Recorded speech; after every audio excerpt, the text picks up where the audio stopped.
바라보며 그 자유 안에 다 함께 외쳐 십자가 주신 또 부활하신 주 예수 내 모든 것을 주님께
내 사랑 되신 주 예수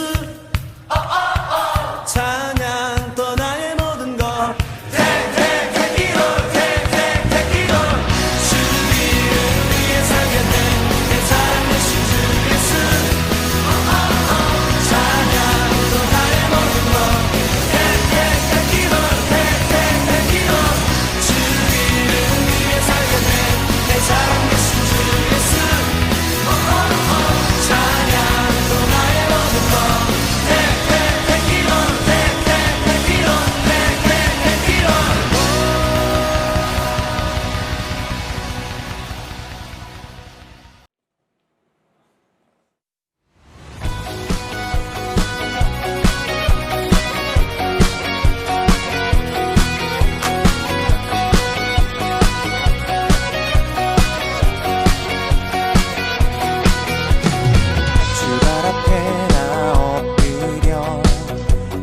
간절히 원해 주 계신 곳 나 바라봅니다. 의심 속에 주 찾을 때 모든 필요 내려놓고 겸손하게 모두 드리리. 오직 예수 주님만이 나의 삶의 이유. 오직 예수 주님만이 나의 삶의 이유.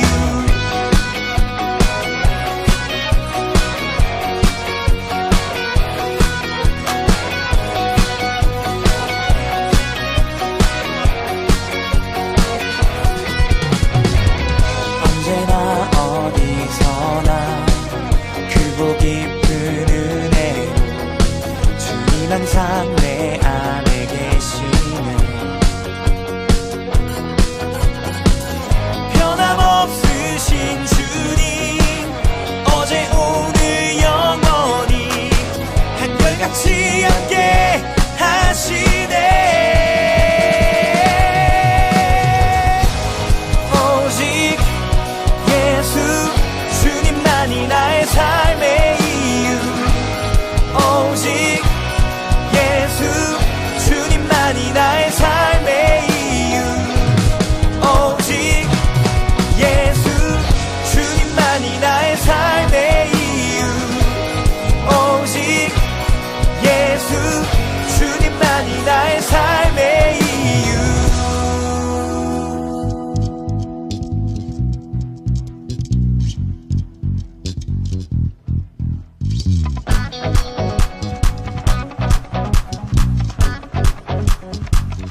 생명 나는 오직 믿음으로 살리 주만 위에 살리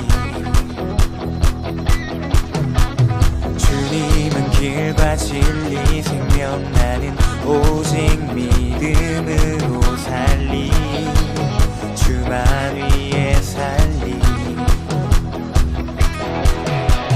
주님은 길과 진리 생명 나는 오직 믿음으로 살리 주만 위에 살리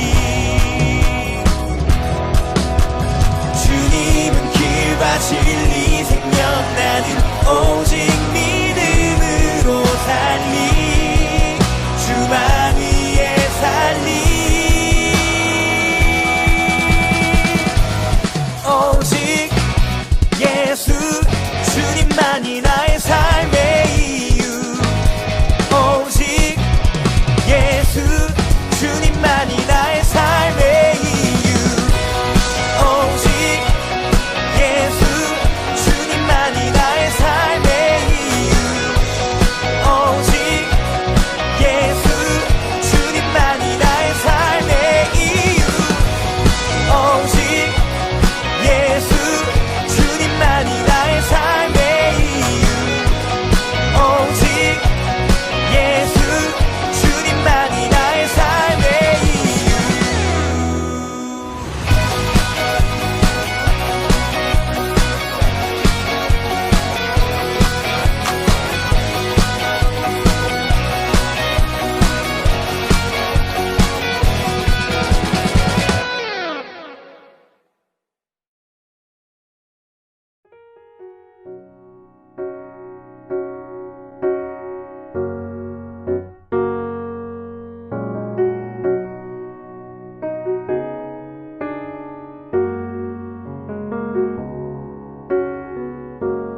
은혜 아니면 살아갈 수가 없네 호흡마저도 다 주의 것이니 세상 평안과 위로 내게 없어도 예수 오직 예수뿐이네 그 신계획 다 볼 수도 없고 작은 고난에 지쳐도 주께 묶인 나의 모든 삶 버티고 견디게 하시네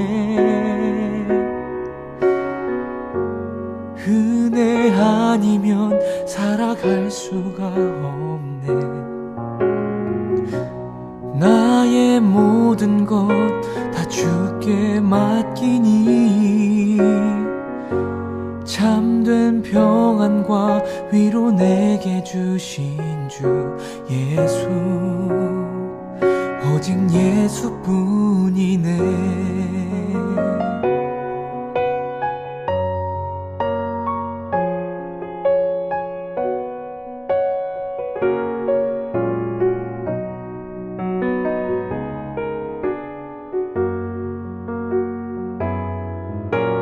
그 신계획 다 볼 수도 없고 작은 고난에 지쳐도 주께 묶인 나의 모든 삶 버티고 견디게 하시네 은혜 아니면 살아갈 수가 없네 나의 모든 것 다 주께 맡기니 참된 평안과 위로 내게 주신 주 예수 오직 예수뿐이네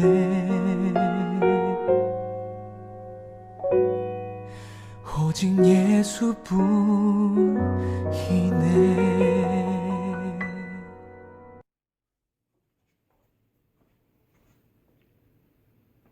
자, 우리 소년부 친구들 한 주 동안 잘 지냈나요? 오늘도 영상으로 함께 예배하는 우리 소년부 친구들을 전사님이 환영하고 축복합니다. 오늘 예배 가운데에도 하나님의 놀라우신 은혜가 우리 예배를 드리는 모든 친구들의 마음 가운데, 심령 가운데 임하기를 전사님이 간절히 축복합니다. 오늘 말씀 같이 함께 읽도록 하겠습니다. 오늘 말씀은 시편 34편 말씀입니다. 사무엘상 말씀을 계속 해오다 갑자기 시편 말씀을 우리가 나누게 되죠. 집중해서 함께 들어보겠습니다. 읽겠습니다. 내가 여호와를 찾아 도움을 청했더니 내게 대답하시고 내가 두려워하던 모든 것에서 나를 건지셨습니다. 주님을 바라보는 자의 얼굴은 빛이 나고 어떤 일이 있어도 부끄러움을 당하지 않을 것입니다. 이 불쌍한 사람이 여호와께 부르짖었더니 여호와께서 들으시고 모든 어려움에서 건져주셨습니다.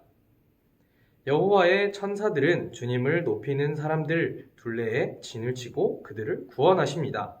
여호와께서 얼마나 좋으신 분인지 살피고 맛보십시오. 그분께 피하는 사람은 복 있는 사람입니다.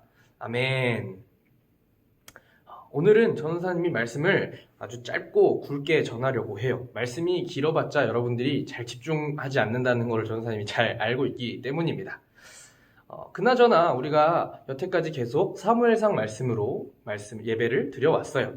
어떻게 다윗이 왕이 될 수 있었는지, 어떤 일이 이스라엘에 있었는지 우리가 창세기부터 출애굽기 또 여호수아 또 지금 사사기를 지나 사무엘에 이르기까지 어떤 일이 있었는지 우리가 이스라엘 역사를 차근차근 공부해 나가고 있습니다. 그런데 갑자기 왜 시편 말씀이냐? 우리가 그 말씀을 왜 이렇게 나누게 되었는지 함께 나누어 보겠습니다. 여러분들 시편에 대해서 얼마나 많이 알고 계신가요? 시편 하면 떠오르는 것. 시편. 다 읽어본 적은 없어도 뭔가 잘 모르는 내용들도 있고 왠지 시를 적어놓은 것 같기도 하고 또는 노래를 적어놓은 것 같기도 하고 맞아요. 이 시편이 원래 노래를 하기 위해서 만들어진 이 내용들이 바로 시편입니다. 시편의 종류는 여러 가지가 있고 시편도 1편부터 151편이라는 무지무지 많은 분량이 있습니다. 물론 이 많은 분량을 한 명의 저자가 쓴 것이 아니라 수많은 저자들이 또 누가 썼는지 알 수도 없는 시편들도 조금 있습니다. 그런데 그 151편의 수많은 시편 중에서 오늘 우리가 나눌 이 34편, 다윗이 지은 이 시편 34편인데 다윗이 정말 많은 시를 썼습니다. 다윗이 어떠한 마음으로 이 시편을 적었고 또 어떤 마음으로 하나님을 노래했는지 우리가 지금은 다 이 시편을 나눌 수 없지만 또 기회가 된다면 같이 시편 말씀을 통해서 하나님이 어떤 분인지를 나누어 봤으면 좋겠습니다. 어쨌든 이 시편 151편이라는 어마어마하게 긴 내용 중에 거짓말 조금 보태서 이만큼 조금 보태서 다윗이 3분의 1 정도를 썼어요. 아니 그 이상을 썼을지도 모르겠어요.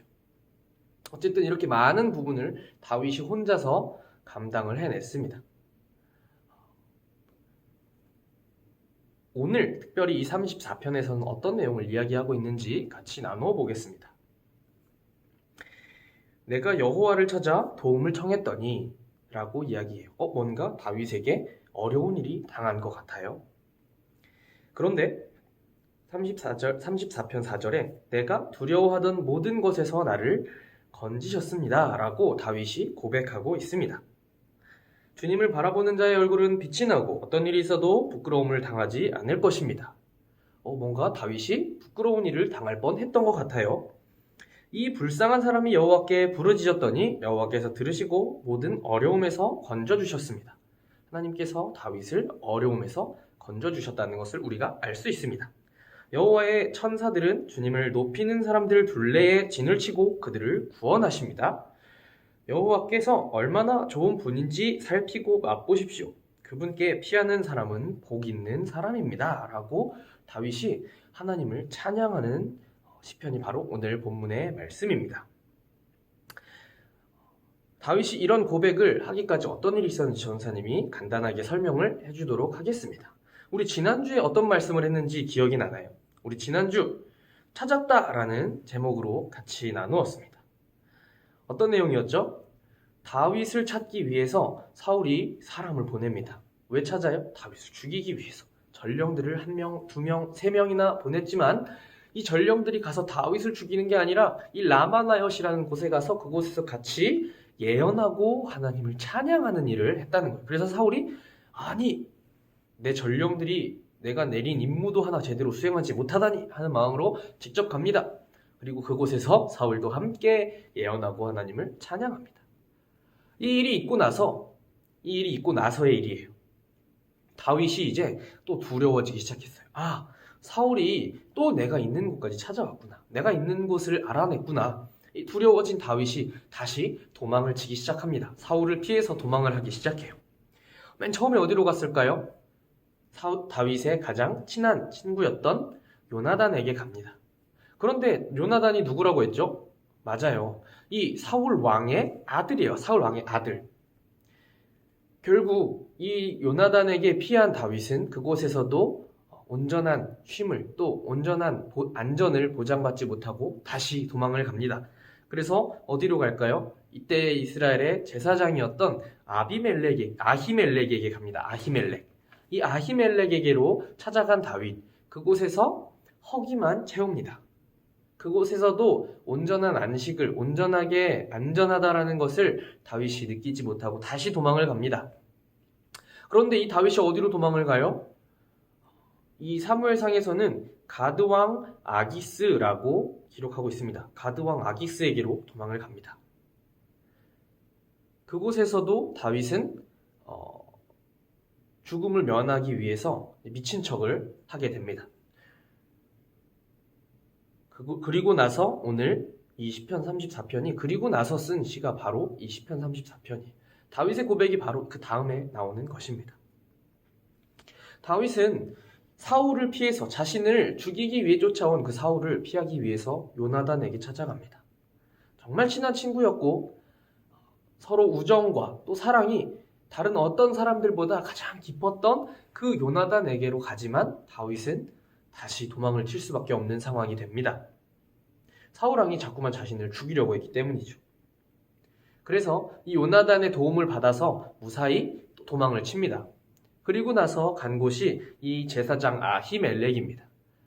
도망을 치느라 밥도 제대로 먹지 못했고 물도 제대로 마시지 못했던 이 다윗이 아히멜렉에게 찾아가서 도움을 청합니다. 내가 배가 너무 고프니 먹을 것이 있다면 조금만 주십시오. 그런데 제사장에게 무슨 먹을 것이 있겠어요? 제사장이 이야기합니다. 저에게는 다윗 당신에게 나누어질 것이 있지 않습니다. 다만 한 가지 하나님께 드릴 떡이 있습니다. 왜냐하면 이 제사를 드리는 곳, 그 성소 안에는 항상 하나님께 드려야 하는 진설병, 우리가 예전에 여호수아 말씀을 또 출애굽기 말씀을 하면서 나누었던 것 같아요. 그 성막 안에 항상 하나님께 드려질 이 진설병이라고 하는 떡이 좀 있습니다. 그것밖에 없습니다. 라고 하며 이것을 다윗에게 나누어 주게 됩니다. 사실 다윗은 이것을 먹으면 안 되는 거예요. 왜냐하면 이 떡은, 이 진설병은 오직 하나님께만 바쳐지는 것으로 하나님께서 아론의 자손에게만 허락하신 떡입니다.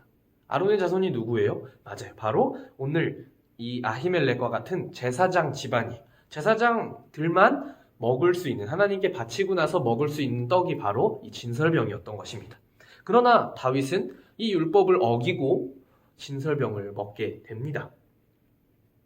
그리고 또 도망을 갑니다. 이곳을 피해서 또 도망을 가요. 어디로 가요? 가드왕 아기스에게 라고 성경은 기록합니다. 이 가드, 우리가 어디선가 들어본 것 같아요. 가드, 어디 있는, 누구에게서 들어봤죠? 언제 들어봤죠? 맞아요. 우리가 사무엘상 17장에 골리앗, 이 골리앗이 가드 사람입니다.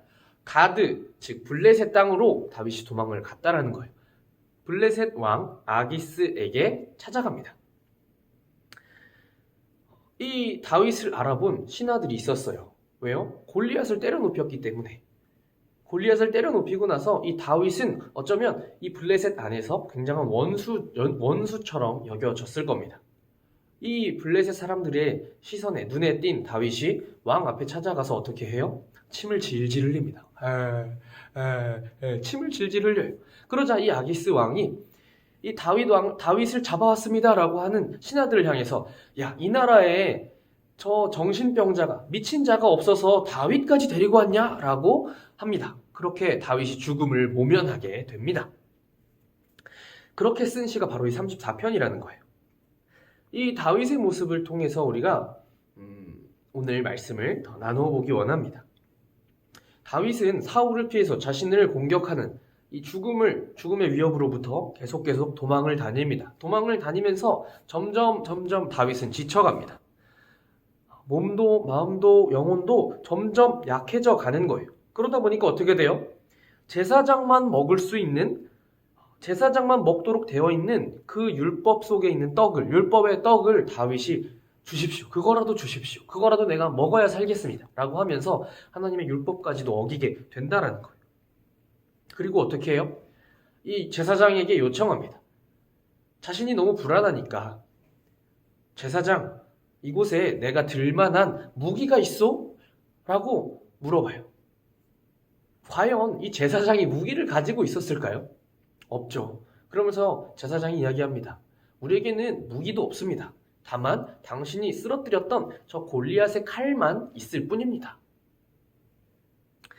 다윗이 하나님을 찬양하면서 하나님의 이름으로 골리앗과 싸웠어요.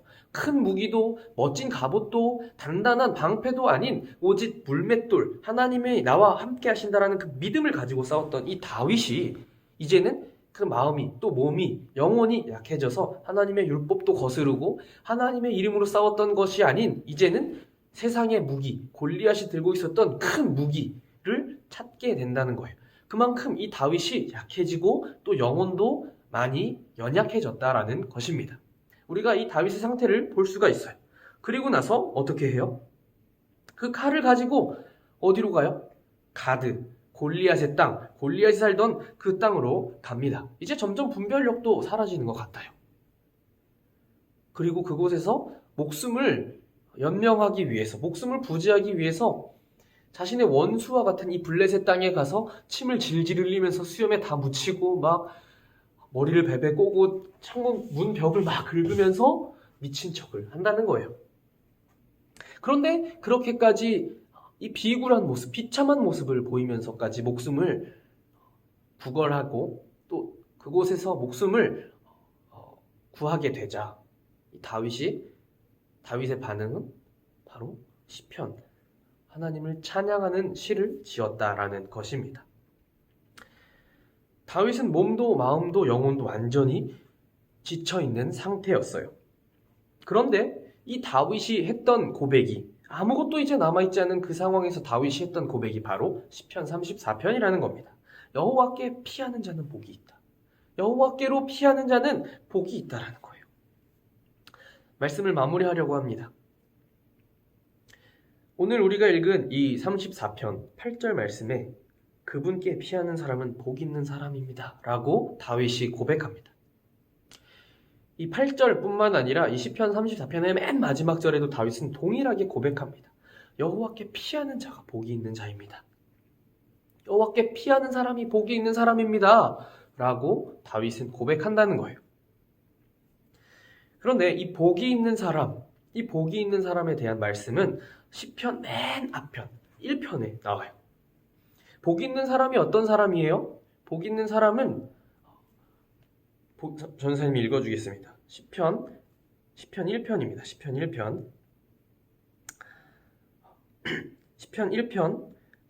복이 있는 사람은, 행복한 사람은 나쁜 사람들의 꼬임에 따라가지 않는 사람입니다. 행복한 사람은 죄인들이 가는 길에 서지 않으며 빈정대는 사람들과 함께 자리에 앉지 않는 사람입니다.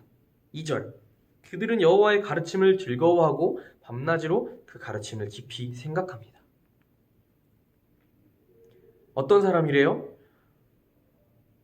하나님을 즐거워하는 사람이래요. 하나님의 가르침을 즐거워하고 밤낮으로 그 가르침을 깊이 생각하는 사람이다 라고 이 시편 1편에서 복 있는 사람, 행복한 사람에 대해서 설명하고 있습니다. 그런데 어떻게 이게 가능할까? 하나님의 율법을 항상 하루 종일 눈 뜨면서부터 눈 감는 그 시간까지 어떻게 하나님의 율법만 생각하고 어떻게 그 가르침을 기억하고 깊이 생각할 수 있을까요? 그게 가능할까요? 여러분들은 그게 가능하다고 생각하세요? 하루 종일 말씀만 생각하고 하루 종일 오늘은 하나님이 나에게 어떤 말씀을 하셨지? 하나님이 오늘은 이건 해야 되고 이건 하지 말아야 되고 라고 말씀하셨는데 라고 하나하나 우리가 율법을 기억하면서 사는 것은 불가능하다는 거예요. 그럼 어떻게 이게 가능할까요? 하나님을 사랑할 때, 하나님을 전심으로 사랑할 때 이것이 가능해진다라는 거예요. 하나님의 사랑을 깊이 체험한 사람은 하나님을 사랑할 수밖에 없게 됩니다. 이 율법, 하나님의 가르침이 더 이상 내가 하나하나 세워가면서 지켜야 하는 어려운 것이 아니게 된다는 것입니다. 하나님의 율법, 하나님의 가르침은 하나님을 사랑할 때 저절로 지켜지기 때문이에요. 지켜질 수 있기 때문이에요. 우리가 지금 이 시간 모든 사람들이 다 지쳐있는 시간입니다. 코로나로 또 수많은 비에 대한 피해로 많은 사람들이 지쳐있고 힘들어하는 상황이에요. 이럴 때일수록 우리가 하나님의 사랑을 회복해야 되는 줄 믿습니다. 그 사랑이 우리 안에 충만해질 때, 하나님의 사랑이 우리 안에 차고 흘러 넘칠 때에 우리가 다른 것이 아니라 하나님의 말씀, 하나님의 가르침을 기억하고 날마다 즐거워하고 하나님과 함께 동행하게 된다는 것입니다. 우리가 이 시간 하나님의 그 마음을, 하나님을 사랑하는 마음이 우리의 마음에 충만해지기를 소망하고 간절히 기도했으면 좋겠어요. 그래서 그 사랑이, 하나님의 사랑이 나를 통해서 주변으로 흘러가기를 같이 기도하는 이번 한 주가 되었으면 좋겠습니다. 우리가 함께 기도했으면 좋겠어요. 하나님, 오늘날은 이 시간은 정말 포탄과 같이 우리를 공격하는 사단 원수가 쏘는 이 공격들이 포탄과 같이 떨어지는 시대입니다. 우리가 정신 차리지 않으면 그 포탄에 언제든지 맞아서 당할 수 있는 시간입니다. 하지만 하나님, 우리는 확신합니다. 우리가 안전한 곳으로 피할 때 살 수 있습니다. 그 안전한 곳이 바로 하나님인 줄 믿습니다. 하나님께로 우리가 피하기를 원합니다. 여호와께 피하는 자는 복이 있다 말한 이 다윗의 고백과 같이 우리에게도 이런 고백이 튀어나오게 하시고 어려운 상황 가운데에서, 힘든 상황 가운데에서, 우리의 몸과 마음과 영혼이 지쳐가는 상황 가운데에서 하나님께로 피할 수 있는 믿음의 사람들이 바로 우리 소년부 친구들이 되게 도와주시옵소서. 다른 곳이 아닌 오직 하나님께로만 피할 수 있는 내가 되게 도와주시옵소서라고 우리 같이 함께 마음을 모아서 하나님께 기도하도록 하겠습니다. 오 주님, 그렇습니다. 주님, 우리가 다른 곳으로 피하지 않기 원합니다. 다윗과 같이 수많은 곳을 돌아다녔지만 결국 하나님께로 피할 수 있는 그 믿음의 삶이 소년부 안에 일어나게 하여 주시옵소서. 그래서 영원히 피하는 자가 복이 있다라고 담대하게 고백할 수 있는 이 소년부 친구들이 다 되게 하여 주시옵소서. 사랑의 하나님, 우리의 마음에 하나님을 향한 사랑으로 충만하게 가득 채워주십시오. 흘러 넘치게 채워주십시오. 그래서 주님을 사랑하는 그 사랑이 날마다 하나님과 동행하게 하시고 또 날마다 하나님을 즐거워하게 하시고 하나님의 말씀을 기억하는 것이, 하나님의 말씀을 깊이 기억하는 것이 즐거워질 수 있는, 기뻐할 수 있는 그 사람들이 바로 우리 소년부 안에 일어나게 도와주십시오. 감사합니다. 이 기도는 예수님의 이름으로 기도합니다. 아멘. 우리 주기도문으로 함께 예배를 마치도록 하겠습니다. 하늘에 계신 우리 아버지, 아버지의 이름을 거룩하게 하시며 아버지의 나라가 오게 하시며 아버지의 뜻이 하늘에서와 같이 땅에서도 이루어지게 하소서. 오늘 우리에게 일용할 양식을 주시고 우리가 우리에게 잘못한 사람을 용서하여 준 것 같이 우리 죄를 사하여 주시고 우리를 시험에 빠지지 않게 하시고 악에서 구하소서. 나라와 권능과 영광이 영원히 아버지의 것입니다. 아멘.